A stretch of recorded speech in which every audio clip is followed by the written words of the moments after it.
je sais qu'il y a une ambition d'arriver à au zéro chlordécone. Est-ce que c'est possible selon vous? Alors, l'idée, l'objectif, c'est vraiment de mobiliser l'ensemble des acteurs. L'État n'agit pas seul sur ce dossier chlordécone. Et je suis ravie aujourd'hui d'avoir vu que lors de ce colloque, de ce comité de pilotage, on a pu avoir des témoignages de l'ensemble des acteurs qui sont sur le terrain pour accompagner les gens, que ce soit Salé-Loire, que ce soit phyto-victimes, promotion santé. Donc l'idée, c'est chaque jour de tendre un peu plus vers le zéro chlordécone. Et pour tendre vers le zéro chlordécone, c'est d'abord produire localement sans risque de chlordécone.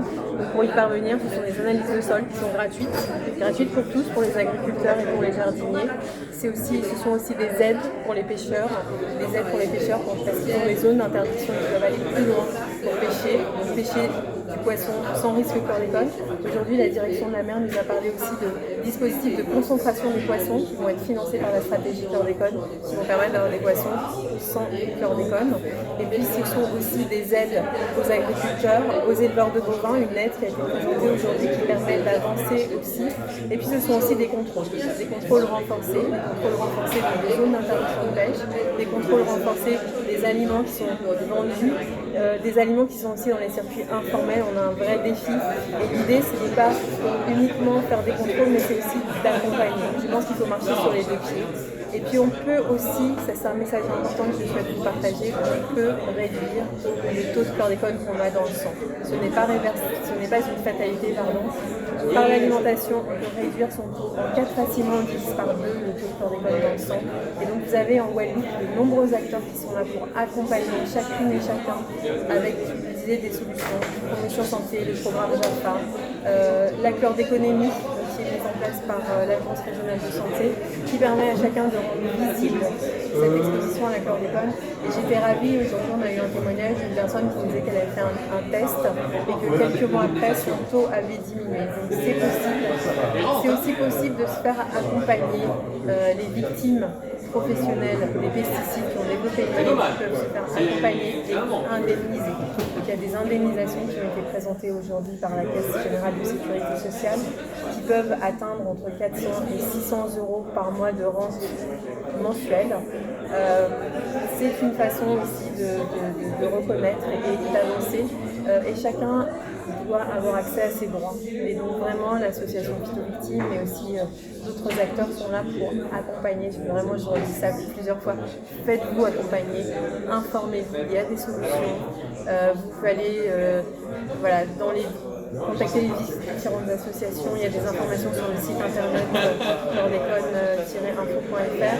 Et puis un point important, il va y avoir un grand colloque scientifique en Martinique du 23 au 25 juin, suivi d'une journée grand public, alors ce sera en Martinique. Nous allons avoir des résultats sur des travaux scientifiques comme où en sommes-nous sur le taux d'imprégnation de la population, où en sommes-nous sur les travaux scientifiques sur l'impact de la chlordécone sur la santé des femmes, sur la santé des travailleurs agricoles, où en sommes-nous sur la rémédiation à la dépollution des sols et surtout un travail collectif pour avancer sur un démonstrateur de solutions chlordécone.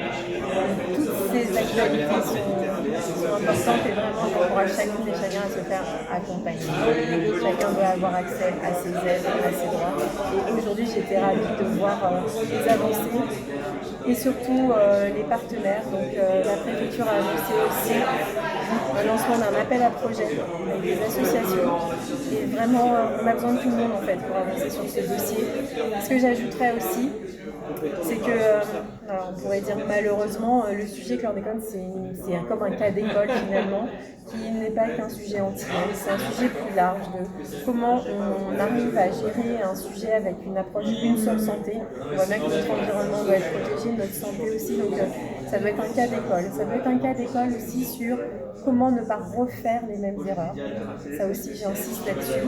D'autres polluants qui concernent aussi l'Hexagone. Et puis, j'ajouterais peut-être un cas d'école sur une méthode de co-construire, de travailler ensemble et d'avancer ensemble et d'adapter au fur et à mesure les mesures avec cette écoute permanente. Moi, j'ai été ravie de participer à ce comité de pilotage aujourd'hui qui permet de poursuivre les échanges. On a encore du travail, il y a encore des choses à faire, mais on est sur la piste.